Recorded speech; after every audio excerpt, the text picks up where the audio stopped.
¿Alguna vez te has preguntado qué tienen en común un rey medieval y el presidente de un club de fútbol? A simple vista, parecen mundos completamente diferentes. Uno gobierna reinos con espada y corona. El otro gestiona equipos con cheques y contratos. Pero si miras más de cerca, si realmente te detienes a observar, descubrirás algo inquietante.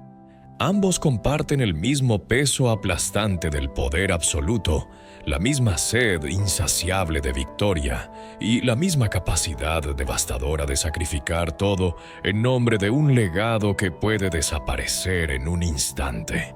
Piensa en Ricardo Corazón de León, un guerrero legendario que pasó la mayor parte de su reinado fuera de Inglaterra, conquistando tierras lejanas, buscando gloria en las cruzadas. Su reino lo financiaba todo: los soldados, las armaduras, las campañas militares interminables. Ahora imagina a ese mismo Ricardo como presidente del Manchester United. Cada fichaje es una conquista, cada temporada es una cruzada hacia la gloria europea. Gasta fortunas en mercenarios modernos, futbolistas de élite que prometen traer títulos. Pero aquí está la verdad incómoda. Así como Ricardo apenas pisó su propio reino, estos presidentes monarcas a menudo están más enamorados de la idea de la victoria que de la realidad del día a día. El poder no se trata de estar presente, se trata de demostrar que puedes conquistar.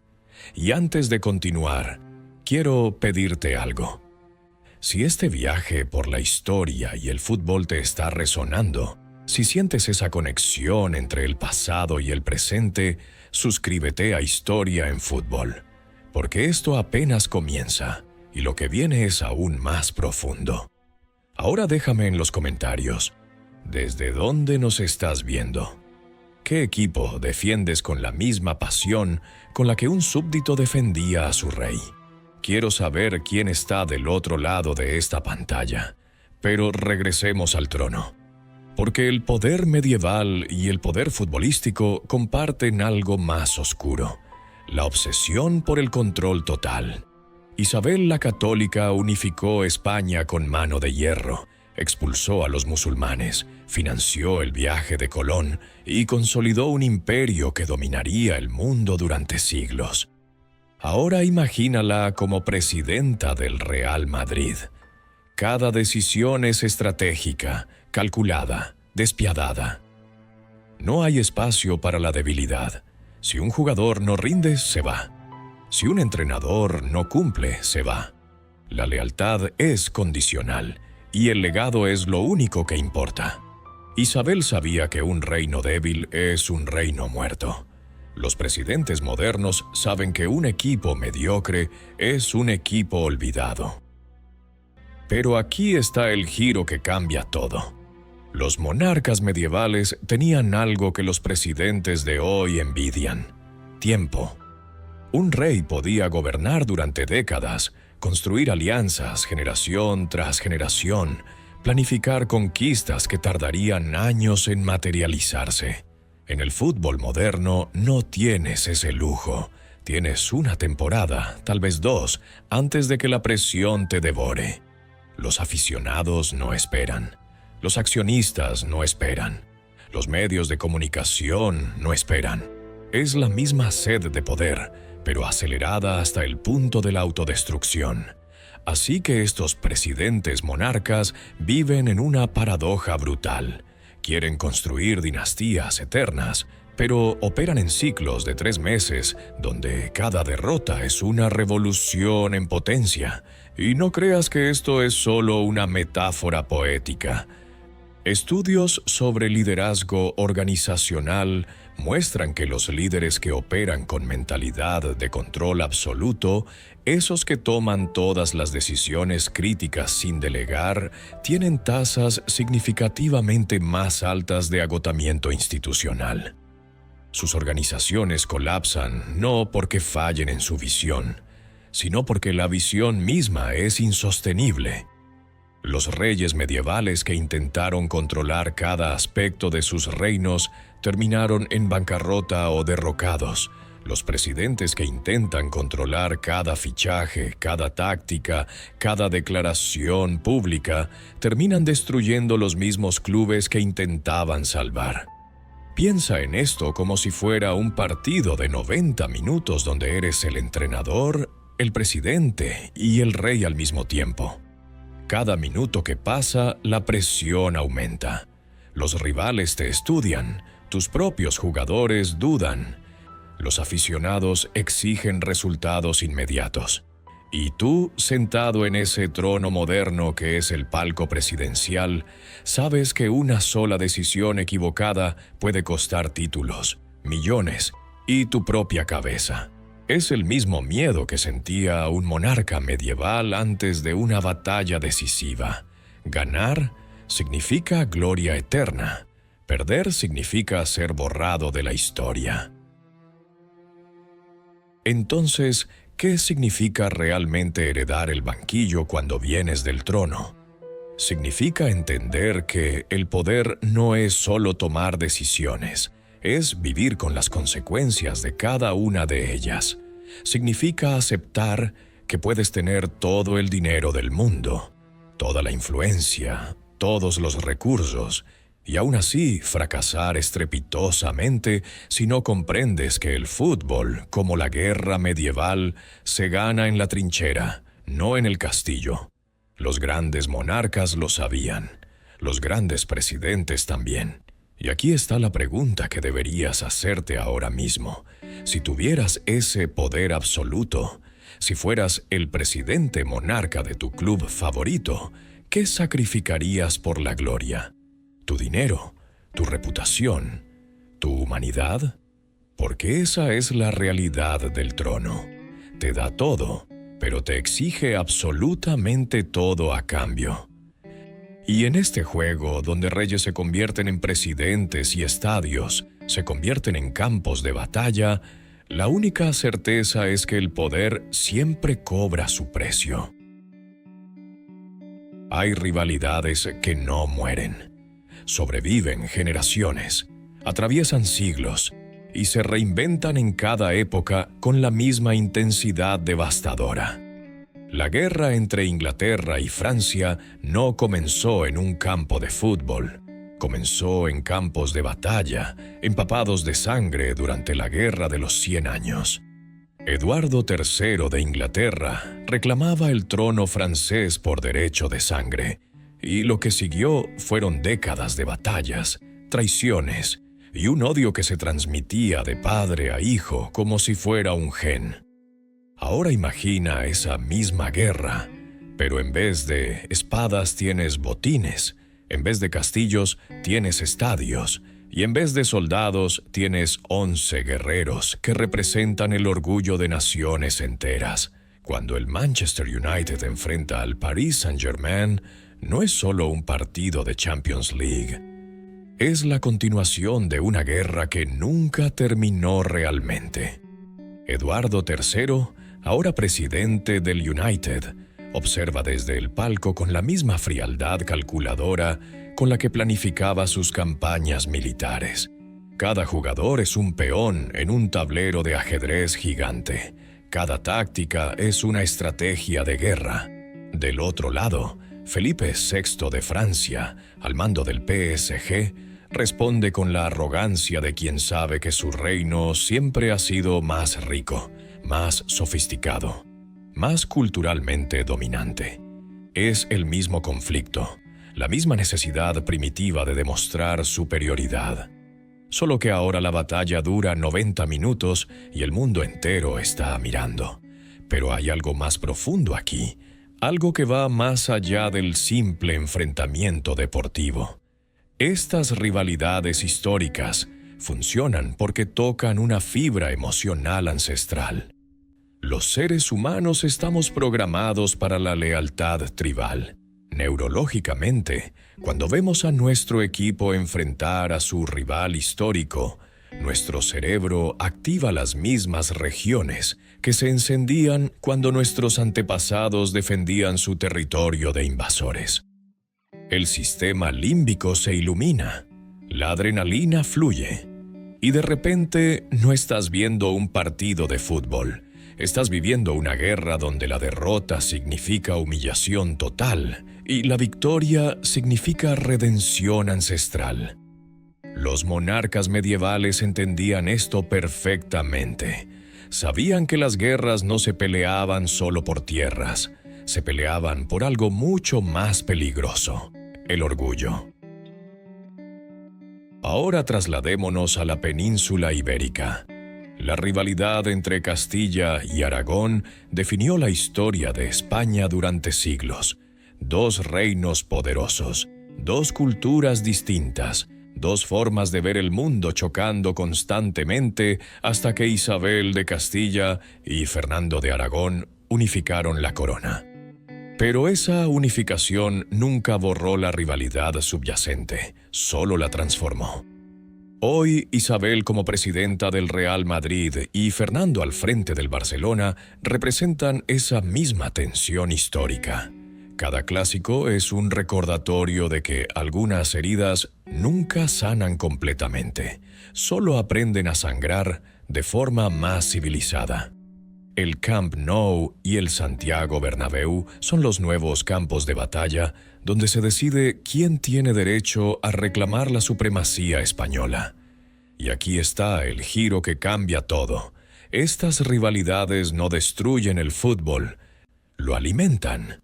Los estudios sobre competencia deportiva demuestran que las rivalidades intensas aumentan el rendimiento individual hasta en un 30%.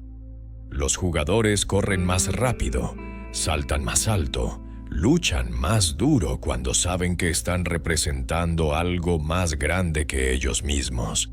Es la misma fuerza que hacía que los soldados medievales pelearan hasta la muerte por su rey. No luchaban solo por sobrevivir, luchaban por no decepcionar a los que vendrían después. Cada gol en un derbi es un acto de redención histórica. Cada victoria es una declaración de que tu linaje, tu historia, tu identidad es superior. Pero hay un lado oscuro en todo esto, y necesitamos nombrarlo. Porque estas rivalidades también perpetúan ciclos de odio que trascienden lo deportivo. Cuando Ricardo Corazón de León, como presidente del Liverpool, enfrenta a Saladino al mando del Chelsea, no estamos solo reviviendo las cruzadas de forma simbólica, estamos reactivando heridas culturales que nunca deberían haber sido romantizadas. Las cruzadas fueron masacres justificadas por diferencias religiosas. El fútbol moderno debe tener cuidado de no glorificar ese mismo tribalismo destructivo. La línea entre la pasión saludable y el fanatismo tóxico es peligrosamente delgada, y estos presidentes monarcas tienen la responsabilidad de no cruzarla. Piensa en esto como si fuera una ecuación emocional. Cada rivalidad histórica tiene dos componentes: la memoria colectiva del conflicto y la necesidad presente de validación. Los aficionados del United no odian al PSG porque los jugadores franceses les hicieron algo personal. Los odian porque representan siglos de tensión anglo-francesa condensada en 90 minutos. Es odio heredado, transmitido generacionalmente como si fuera un testamento emocional. Y los presidentes monarcas lo saben, lo alimentan, lo explotan. Cada declaración prepartido es una declaración de guerra. Cada fichaje es un acto de agresión estratégica. No están construyendo equipos, están construyendo ejércitos. Entonces, ¿qué nos dice esto sobre nosotros? Que seguimos siendo las mismas criaturas tribales que éramos en la Edad Media, solo que ahora nuestras batallas tienen reglas y árbitros. Seguimos necesitando enemigos para definirnos. Seguimos buscando victorias para validar nuestra existencia. La diferencia es que ahora sabemos que podemos canalizar esa agresión de forma productiva. Un derbi puede ser catártico sin ser destructivo. Una rivalidad puede ser intensa sin ser venenosa, pero eso requiere liderazgo consciente, y ahí es donde estos presidentes monarcas fallan constantemente. Porque cuando priorizas la victoria sobre la humanidad, cuando conviertes el deporte en guerra total, pierdes de vista lo único que realmente importa, que al final del partido todos seguimos siendo humanos compartiendo el mismo campo. Y la pregunta final es esta: ¿vale la pena? ¿Vale la pena cargar con siglos de rivalidad solo para sentir esa descarga de adrenalina cuando tu equipo humilla al enemigo histórico? Los monarcas medievales dirían que sí, absolutamente, porque la gloria lo justifica todo. Pero ellos también terminaron derrocados, asesinados, olvidados. Tal vez la verdadera victoria no es perpetuar la guerra, sino encontrar la forma de competir ferozmente sin destruir lo que nos hace humanos en el proceso. Cada reinado, ya sea medieval o moderno, se construye sobre una promesa: dejar un legado que trascienda la muerte. Pero esa promesa tiene un costo. En el fútbol moderno, ese costo se mide en millones, en sacrificios silenciosos y en decisiones que muchos llamarían traición. Los monarcas del pasado conocían bien esa carga. Sabían que gobernar era elegir a quién salvar y a quién dejar caer. Los presidentes monarcas del fútbol viven esa misma historia, solo que sus campos de batalla son los despachos, sus armas son contratos, y sus cruzadas se combaten con cláusulas de rescisión. Imagina a Enrique VIII no como rey de Inglaterra, sino como presidente del Chelsea. Su necesidad de demostrarse superior lo consumiría igual que en la historia real. Cambiaría de entrenadores como de esposas, buscando el amor perfecto, la alineación perfecta, el plan táctico que finalmente consolidara su dominio. Pero en cada cambio, en cada despido, hay un precio emocional y económico que se paga con la moneda más frágil de todas: la confianza. El poder absoluto tiene una forma peculiar de aislar. Cuanto más control intentas tener, más te alejas de lo humano, más te conviertes en prisionero de tu propio ego. Los fichajes millonarios son las guerras del presente. Cuando un presidente decide gastar cifras desorbitadas por un jugador, no solo compra talento, compra esperanza, redención y la ilusión de control. Esa transferencia simboliza lo mismo que una alianza matrimonial en la Edad Media, una unión estratégica diseñada para consolidar poder y ganar legitimidad. Pero aquí está el dilema psicológico. El sistema de recompensas cerebrales se activa no por la victoria real, sino por la expectativa de ella. Por eso, cuando los fichajes fracasan, el golpe emocional es brutal. El cerebro, condicionado por la anticipación del triunfo, entra en estado de pérdida, el mismo que sienten las personas al atravesar un duelo. Y así, cada presidente monarca atraviesa su propio funeral, cada vez que una promesa de éxito se convierte en fiasco. Pensemos en una escena. Ricardo Corazón de León, presidente del Manchester United, ofrece una fortuna por un joven delantero prometido como el próximo Salvador. Lo presenta ante el público, lo viste con la camiseta del club, le promete inmortalidad. Pero cuando ese jugador falla, cuando no marca los goles, el público exige sangre. Y Ricardo, atrapado entre su orgullo y su miedo, sacrifica al jugador ante las cámaras, despidiéndolo sin piedad para proteger su trono. En la psicología moderna esto se llama desplazamiento emocional, castigar a alguien más por el dolor que uno no quiere reconocer. En la corte o en el estadio, el patrón es el mismo.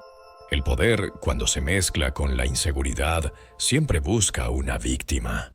Las traiciones en este contexto son inevitables. En la Edad Media, el poder se medía por cuántas traiciones podías sobrevivir. Hoy, los clubes viven lo mismo. Jugadores que juran amor eterno y luego se marchan al club rival por un contrato más brillante.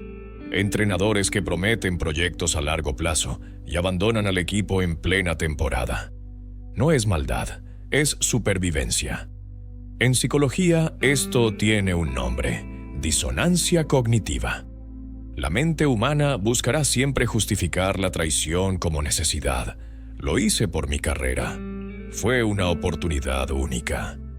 Pero detrás de esas frases hay un vacío repetido una y otra vez. Porque traicionar, aunque se disfrace de éxito, siempre deja una herida. Sin embargo, el sacrificio más grande no es el económico ni el político, es el emocional. Los grandes presidentes, como los grandes reyes, pagan el precio de la soledad. Cuanto más alto te sientas en el trono, más pequeño se hace el círculo de confianza. Las decisiones ya no se comparten. Las victorias se sienten efímeras y cada derrota se vive como un juicio público.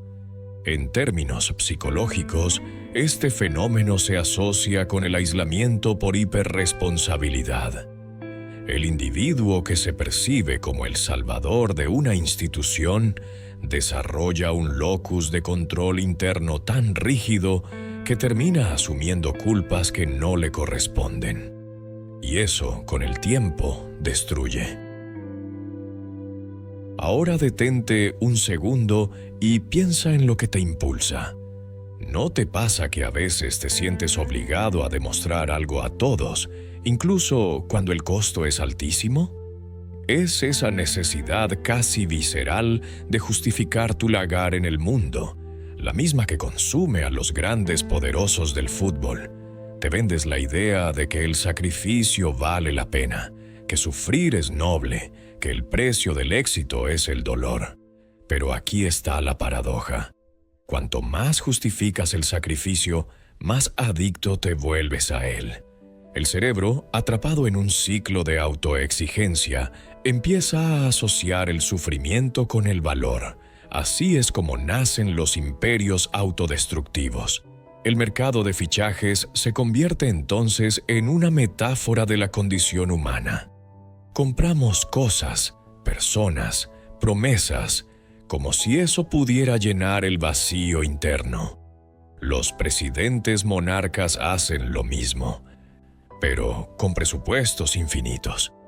Intentan comprar la paz emocional que perdieron hace mucho. Firman contratos como quien levanta muros para defender el corazón. Pero el poder no se protege, se sostiene con vulnerabilidad. Y eso es algo que estos reyes modernos no pueden permitirse mostrar. En su mente, la empatía es debilidad. La emoción es una grieta que los enemigos aprovecharán. Entonces, sonríen para las cámaras, firman cheques millonarios y por dentro se desmoronan lentamente. Y aquí es donde todo se vuelve trágico, porque incluso cuando logran construir un imperio ganador, el vacío no desaparece. El trofeo no cura la fatiga emocional. La victoria no redime las pérdidas acumuladas a lo largo del camino. Lo único que queda es una pregunta silenciosa que todos ellos evitan. ¿Valió la pena? Esa pregunta, que los reyes medievales se hacían frente a sus conquistas ensangrentadas, persigue también a los presidentes modernos mientras miran sus estadios llenos. Sabemos la respuesta, pero no queremos decirla en voz alta. Al final, los legados más grandes no se construyen con fichajes ni con títulos, sino con humanidad. Y eso es precisamente lo que el poder te roba si no sabes resistirlo. En algún punto, los reyes deben bajar del trono y los presidentes deben recordar por qué amaban el juego antes de convertirlo en negocio. solo entonces el precio del legado deja de ser destrucción y se convierte en sabiduría. Porque no hay herencia más valiosa que aprender que el poder sin alma es solo otra forma de ruina. Todo trono llega a su final. No importa cuánto poder se haya acumulado, cuántas victorias se hayan conseguido, ni cuántos trofeos decoren las vitrinas. La corona, tarde o temprano, se vuelve demasiado pesada para sostenerla. En el fútbol, como en la historia, los imperios se derrumban no por un enemigo externo, sino por el desgaste interno. Y ese momento, el del ocaso del poder, revela lo que realmente queda de un monarca y de su legado. Imagina a un presidente monarca sentado en su palco al final de la temporada. Ha ganado todo: ligas, copas, reconocimiento internacional. Pero en su mirada ya no hay emoción, solo vacío. Ha conquistado cada montaña y, sin embargo, siente que algo falta. Ese es el síndrome del emperador cansado.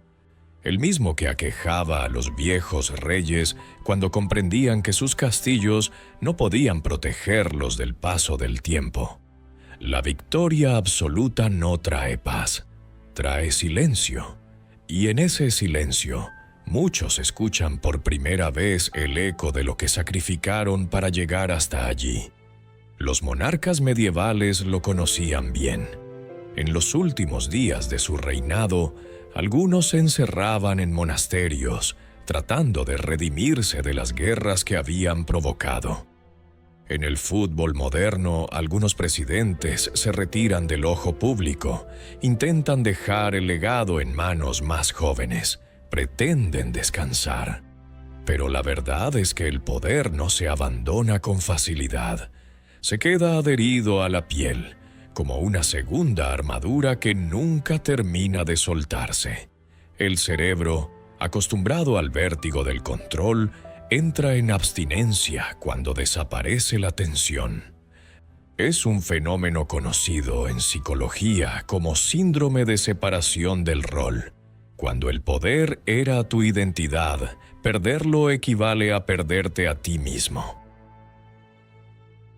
Pensemos en Luis el Grande, transformado aquí en presidente del Bayern Múnich. Gobernó con mano firme durante años, elevando al club a la cúspide del fútbol mundial. Pero con el tiempo, su obsesión por mantener el trono lo llevó a decisiones cada vez más irracionales: fichajes por capricho, despidos precipitados, alianzas rotas. Lo que en un principio era liderazgo se convirtió en tiranía, hasta que un día, los mismos que lo aclamaban comenzaron a pedir su salida. Y así, un rey omnipotente terminó siendo un hombre solo, traicionado por la maquinaria que él mismo construyó. El fútbol, como la historia, no perdona la soberbia. Pero incluso en la caída hay belleza, si se sabe mirar, porque cada fin es también una forma de revelación. Los estudios sobre el envejecimiento psicológico muestran que las personas que logran encontrar sentido más allá de sus roles de poder viven sus últimos años con serenidad. Esa transición, de ser el centro del universo a convertirse en testigo, requiere un tipo de sabiduría que pocos alcanzan. En términos futbolísticos, es como ceder el brazalete de capitán y comprender que el equipo sigue adelante sin ti. Doloroso, sí, pero profundamente humano. El legado no se trata de permanencia, sino de influencia. Imagina ahora a Isabel de Castilla, presidenta del Real Madrid, en su último discurso antes de dejar el cargo. La sala está llena, los flashes iluminan su rostro, y ella pronuncia una frase que quedará para siempre. Un imperio no se mide por los títulos, sino por la forma en que enseña a los suyos a creer de nuevo. Esa frase resume el verdadero significado de la corona. Porque los trofeos se empañan, los récords se rompen, pero la inspiración que dejas en otros permanece. Es psicología pura. Lo que cambia el mundo no es el poder, es la capacidad de generar identidad colectiva. Y cuando un líder logra eso, su legado se vuelve inmortal. Sin embargo, hay quienes no logran soltar la corona. Reyes y presidentes que prefieren destruir su creación antes que verla en manos ajenas. En su mente, la pérdida del trono es una humillación intolerable. Sufren lo que se conoce como narcisismo colapsado, el derrumbe del yo que dependía del adorno del poder. En ellos, la decadencia no ocurre físicamente primero, sino emocionalmente. Apagan la llama de la pasión y la reemplazan con resentimiento. Sus clubes se hunden, sus nombres se olvidan, y su historia termina como una advertencia. Si tu identidad depende de ser rey, entonces estás condenado a caer. Pero pensemos en el otro extremo. Hay quienes entienden que el fútbol, como la vida, no es una sucesión de victorias, sino un flujo constante de ciclos. Reyes que supieron retirarse con dignidad, dejar espacio para los nuevos, y recibir su final con una mezcla de nostalgia y gratitud.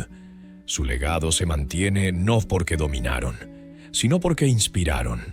El espectador moderno, sin saberlo, anhela ese tipo de redención. Porque detrás de cada historia de gloria hay una verdad universal. Todos queremos creer que lo que construimos no desaparecerá al morir. Ahora haz una pausa y piensa en ti.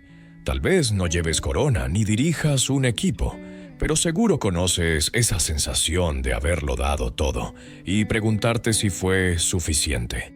Vivimos en un mundo que nos enseña a medir el valor por el resultado, olvidando que el verdadero impacto está en el proceso, en la intención, en la autenticidad del esfuerzo. Es aquí donde el fútbol y la psicología convergen en su lección más profunda. El triunfo no es perpetuo, pero la huella que dejas puede serlo. Y así llegamos al final de este viaje.